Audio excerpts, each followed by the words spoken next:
Thank you, John, and also I'd like to thank One Lambda for inviting me to speak today. So I'm going to divide my talk up into two different sections. In the first section, I'm going to talk about the current kidney allocation system, and I'm going to show you some data of how well it's working or if it's not working. And then I'd like to switch gears and talk about what the kidney allocation system may look like in the future.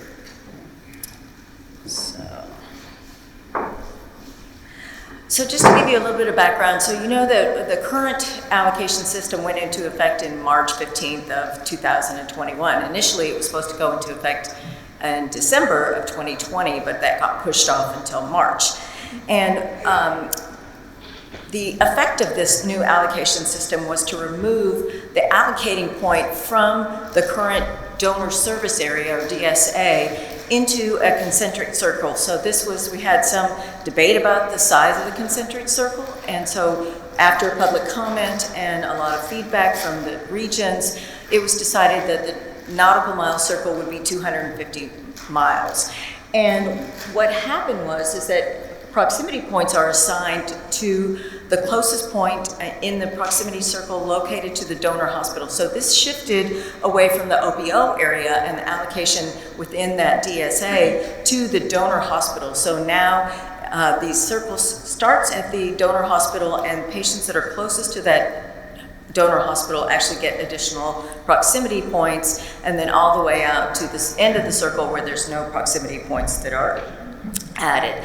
And additionally, this increased priority for pediatric patients and for prior living donors. So you can see over here that in the first sequences that before, the prior living donors weren't given as high a priority, nor were the pediatric population. So inside, especially sequence B, the pediatric populations popped up in priority, as well as the prior living donors. And there's some other policy changes. I'm not going to dwell too much on those about medical urgency and then recovery systems for the donors that were in Alaska. So what the data that I'm going to show you today is divided into the pre-implementation era, which was January 15th through March 14th, and then the post-implementation area, which is March 15th through May 14th. And the metrics that we use to monitor this are the waiting list trends, transplant trends, and donor utilization. I'm not going to show you all of it, but I'm going to show you some of the very pertinent points of the data and how well the new allocation system worked. So first we wanted to look at the number of deceased donor transplants. Did that go up or did that go down? So in the blue bars to your left, this is the pre-implementation period, and this is transplants by week, average number of transplants by week. And in direct contrast to the right, in the green bars, are the average number of transplants in the post-implementation area. And so you can clearly see that the donor transplant rate actually increased in the new implementation era versus the old implementation era, by average of 343 to 390 transplants. Next, we wanted to divide it by region and see were all the regions created equal. And if you remember, I don't know if you remember the KPSAM modeling that came out, and there was a big controversy about the modeling and how it was going to work for this particular situation. But what you can see is by region that in the majority of the regions, 7 out of 11, the average number of transplants actually went up. And those regions that the transplant numbers went down, which is like region 1, region 2, and region 10, those were modeled by KPSAM to decrease. So interestingly, the data for the first 3 months show that the modeling was fairly accurate. Next, we wanted to look at the number of transplants, the average of transplants by recipient age. Since we gave more points to the pediatric groups, that you would expect to find that the pediatric transplant rate increased, and indeed it did. So again, the blue bars are the pre-implementation, the green bars are the post, and what you can see is that the number of pediatric transplants, the average, increased from about 10 to 15 transplants per week. And again, this was across all populations. So in every group, age group, the number of transplants went up in the new implementation era. So importantly, we needed to go back and look at race and ethnicity, because one of the points that was brought up was, will this disadvantage certain populations? And we wanted to make sure that we were not implementing a system that would disadvantage minority populations or other populations that might be disproportionately disadvantaged. So when we went to look at this, what we can see is that the groups that increased the number of transplants the most was Hispanics. So they saw an average increase from 64 transplants per week to 84 transplants per week. The next group that had an increase in transplantation was the Black group, Black recipients, and they increased from 116 transplants to 132. So again, this showed that the modeling by KPSAM held true and was accurate for the impact that this allocation system would have on our patients. When we went to look at CPR Rate, what we saw is that there was an increase in the number of transplants per week in the CPR Rate group from 80 to 98%. If we look at a little more granular level, the 80 to 94 increased from 16 to 31 transplants per week, and in the 95 to 98 from 7 transplants to almost 22 transplants per week. So this was a great increase for our patients that are disadvantaged due to sensitization status. Now, not surprisingly to anybody in this room is, where did these kidneys come from and who's getting transplanted with the local donors versus non-local donors? So the top graph represents the numbers of our patients on an average, weekly average, that are being transplanted with local donors versus non-local donors, which is a graph on the bottom. So you could see that we went from about increase of a quarter of our donors coming from non-local sources to about 2/3 of our donors coming from non-local sources. So, but interestingly, and I don't have time to show all the data today, that while they're not coming from our local DSA anymore, they are coming from within the 250 nautical mile circle. So they're not outside of that region. So the modeling for that circle turned out to be extremely accurate. So importantly, I think that one of the major concerns that we heard from our colleagues in our community during the regional meetings and during public comment period is that it was theorized that the discard rate would go up due to inefficiencies of organ placement and just travel of the organs in general. But what we see is post-implementation that the discard rate is fairly flat. It did not go up, and it actually decreased slightly after the policy was implemented. So this was significant and in two different areas. One, we can share more broadly without having our discard rate go up, and that the KPSAM modeling was actually very accurate. So now if you want to look at discard rate by KDPI, what you can see is that the lower KDPIs were relatively flat. But interestingly, in the highest KDPI, the 86 to 100%, the discard rate actually went down. So, and this was another area of concern for our community, is that these harder to place organs, or the organs that may be just a little bit more marginally acceptable, might be disadvantaged, and they would be discarded at a higher rate. But the data show, at least within the first 3 months of the data, show that this did not hold out to be true. So in conclusions, what we saw is that the transplant volumes increased, particularly in the pediatric population, also in the Black and the Hispanic candidates. I didn't show this data, but it also increased in the higher dialysis time candidates. The CPRA group were transplanted at a higher rate. The discard rate did not increase and actually decreased slightly. And while the more kidneys are distributed outside of the local area, they were maintained within the 250 nautical mile circle.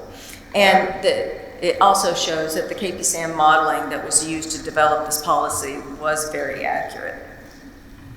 So now I'd like to shift gears and talk a little bit about what's on the horizon for us and the new continuous distribution.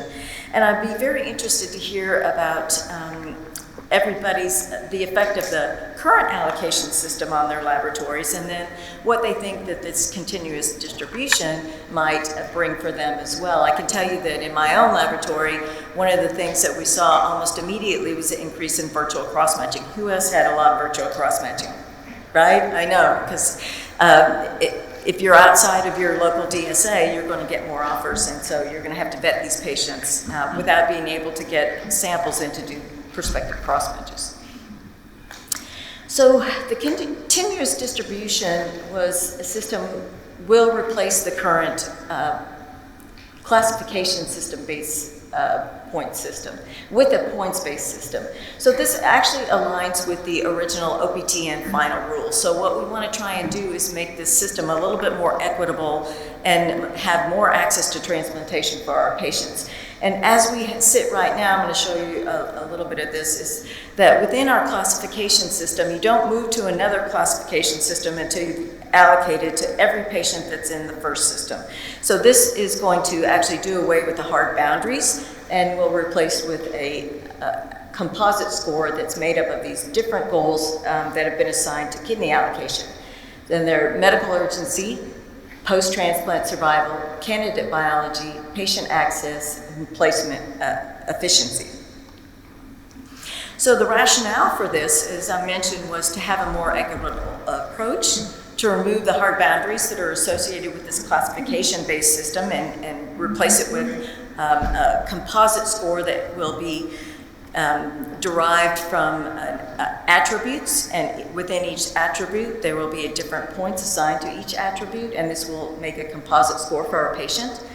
This will establish a system that's flexible enough to work for each organ type. That doesn't mean that every attribute is going to be the same for every organ or that the weighting score will be the same, but they will have the same basic system. And this system will make future changes in policy faster. And if you have any expertise or any involvement with UNOS, you know that everything in the UNOS moves extremely slow. So hopefully, if we need to make changes, we can make them at a little bit faster pace.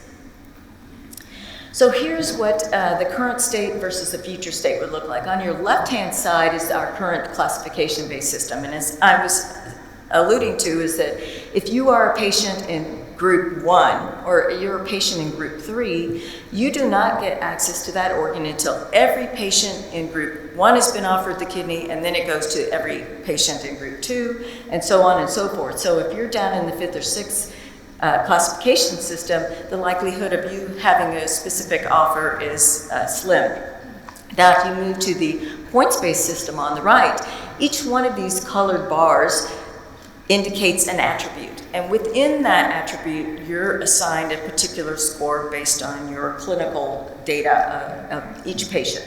So they're added all together, and you can see that not all of them are weighted the same. They don't have the same score for the same attribute, but the composite score at the end shows you the patient that will be on the top of the list, and all patients are ranked together. So, and it's all based on this composite score. So where are we now with this? Well, if you had an opportunity to look at the concept paper that was put out by the work group, this is out for public comment right now. So the public comment period is from August 15th until October 15th, and I highly recommend everybody take a look at that concept paper, look and see what attributes are there and everything that's being proposed by the work group, and give feedback, because it's really important to make your voice heard in this important topic in the new allocation. And where we stand right now is we're working on converting the attributes into points, and then this will follow this process along. So the goals that have been identified for the new kidney allocation system are medical urgency, post-transplant survival, candidate biology, patient access, and placement efficiency. So for medical urgency, that's kind of self-explanatory. For post-transplant survival, we want to increase the life of the graft by matching appropriate donor and recipient pairs. For candidate biology, we want to increase opportunities for patients that are medically harder to match. We want to have all patients have the appropriate access to transplant. And then we need to consider the resources that are required to match and transport, because it's not inconsiderate the amount of resources that go into transporting organs. So within each one of these goals is the attributes that I mentioned. So for medical urgency, again, it's just that definition, and this just went out for public comment last year, so this will probably stay the same. Within post-transplant survival, we're looking at HLA matching, the EPTS of the patients, and the ischemic time. For candidate biology, we're looking at blood types and CPR Rate. For patient access, prior living donors, pediatric population, the safety net that's going to be put in place for the simultaneous liver-kidney transplants, and the waiting time. And of course, placement efficiency is travel efficiency, proximity, dual versus single, and en-bloc transplantation. So now that we've defined these attributes, we have to devise a rating scale and a weighting scale. So the rating scale refers to where the patient is going to fall within a particular attribute. So for example, CPR Rate, we know that that's a sliding scale right now, so it will continue to be a sliding scale. And that's how we're going to rate these patients. The patients that are 99.9 are going to receive more points than the patients that are CPRA of 20%. The weighting refers to how the attributes are going to be weighted against each other. So is a placement efficiency going to be rated as the same as candidate biology? Will medical urgency be rated higher than candidate biology? So all of these factors need to be taken into consideration when we're making rating scores and weights. So just to give you some, this has gone back and forth, and it takes a lot of meetings. We've been meeting for over a year and a half to try and pinpoint how we're going to assign points, both for the attributes and how the weighting score of how the attributes will be weighted against each other. So this is preliminarily what we've established so far. The CPRA will be a steep nonlinear scale. I think that what we saw, and all of us in this room know this extremely well, that maybe we gave a little bit too many points to the patients that are 99.5. Maybe we should give some more points to the patients that are 99.9. We know that those patients wait the longest, that even giving them more points doesn't get the transplanted. The denominator needs to be bigger. But so maybe to even everything else out, maybe the CPRA needs to be, the points need to be changed. Oops. For blood group, we're working on maybe assigning more points for blood group O patients, and of course, providing no points for blood group AB patients. So there may be some wiggle room, and we have to kind of come up with that. For pediatrics, this is kind of going to be a yes or no, so it's binary. If you are a pediatric patient, you'll get 1 point. If you're not, you get no points. So that's true for both kidney and for pancreas. And then HLA matching, and this was the most interesting to me because we decided that we needed to look at the data to see if HLA matching, number one, should it even be included into any kind of attribute? And number two, if so, what are we going to assign points for? We know that we get points now for DR matching, but in the literature, if you look at all the literature that's been out there lately, you think, well, maybe we should shift our points and look at DQ instead of just DR.